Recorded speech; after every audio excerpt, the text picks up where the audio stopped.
কোন সালারে?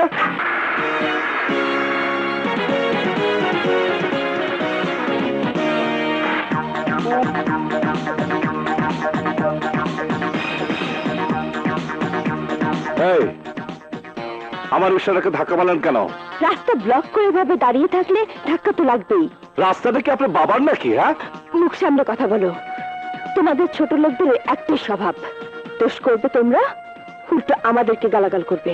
এটা গালাগাল নয়, আমরা রাস্তার মানুষ, প্রতিদিন রাস্তা যা ঘটে সেইটাই আপনার কইতাছি। দোষ করো না আপনারা, আর গালি দেন আমাকে। গাড়ি ঠিক মতো চালাবার জানেন না, আমাকে ধাক্কা দেয়া দোষ চালান আমাকে গাড়ে, অথচ দোষ কিন্তু আপনাকে। এই যে আপনার সাথে ঝগড়া করতেছি, ধাক্কাদেরকে আমি দিচ্ছি না আপনি দিচ্ছেন? হ্যাঁ, আমি তো রাস্তার পাশে প্যাসেঞ্জারের জন্য অপেক্ষা করছিলাম, আপনি এসে ধাক্কা মারলেন, আবার ছোট লোক বলে গালি দিলেন। ম্যাডাম, ছোট লোক তো আপনারা, যারা মানুষে মানুষই মনে করেন না। এই দামি গাড়িতে চললে মানুষ হয় না। You bloody swine! Don't say this language. I am not illiterate. I am a literate person. But আমি রিক্সা চালাই, মাথার ঘাম পায়ে ফেলে আমি রিক্সা চালাই। আপনি ভাবছেন শিক্ষিত হয়ে আমি কেন রিক্সা চালাই? এই জন্য চালাই, রিক্সা চালালে কারো কাছে কৈফিয়ত দিতে হয় না। রিক্সা চালালে শরীর স্বাস্থ্য ভালো থাকে।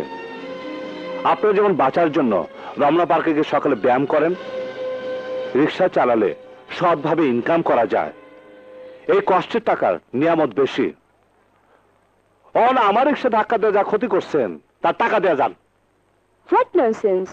আবার ইংরেজিতে গালি দিলেন। আচ্ছা, আপনার কি বিদেশি? বিদেশি হব কেন? তাহলে আপনারা কথা কথা ইংরেজি বলেন কেন?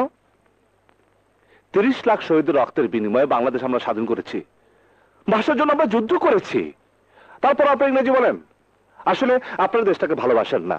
দেশটাকে যদি ভালোই বাসতেন তাহলে ইংরেজি বাদে বাংলা ভাষায় কথা বলতেন, আমাদের গালিও দিতেন না। তোমার কাছে আমার শিখতে হবে না।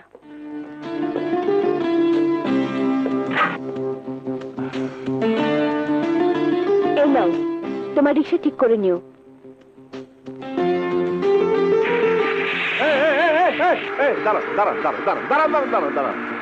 এই যে গাড়িওয়ালা মেম সাহেব, গাড়ি সাবধানে চালাবেন, তা না হলে বিপদে পড়বেন।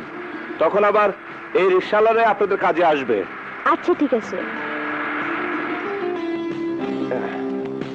ও মানিক ভাই, কি ভাবতেছেন?